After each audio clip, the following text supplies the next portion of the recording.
বাংলা, আমি তোমায় ভালোবাসি। জন্ম দিয়েছো তুমি মাগো, তাই তোমায় ভালোবাসি। বিজয়ের মাস ডিসেম্বর।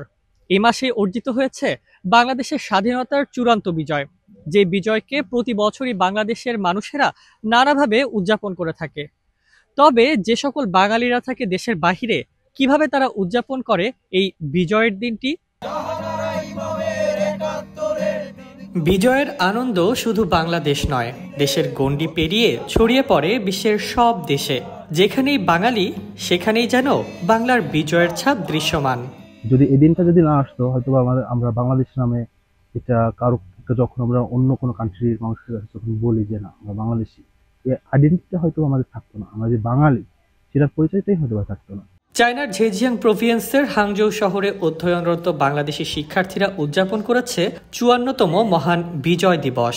দেশের থেকে এতটা দূরে আমাদের নিজেদের একটা ছোট কমিউনিটি আছে। সো মানে আমি আসলে জানতাম না যে এখানে এইভাবে ছোটখাটো হইলেও বিজয় দিবস মানে উদযাপন করা হয়।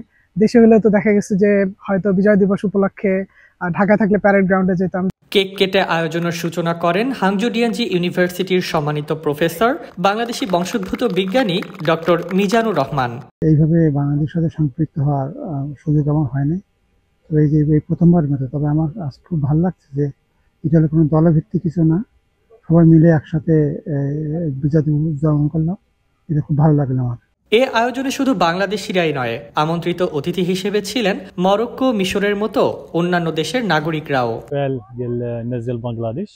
আজ বাংলাদেশের বিজয় দিবস উদযাপনের জন্য আমার বাংলাদেশি বন্ধুরা আমাকে আমন্ত্রণ জানায়। এই আয়োজনে থাকতে পেরে আমি আনন্দিত।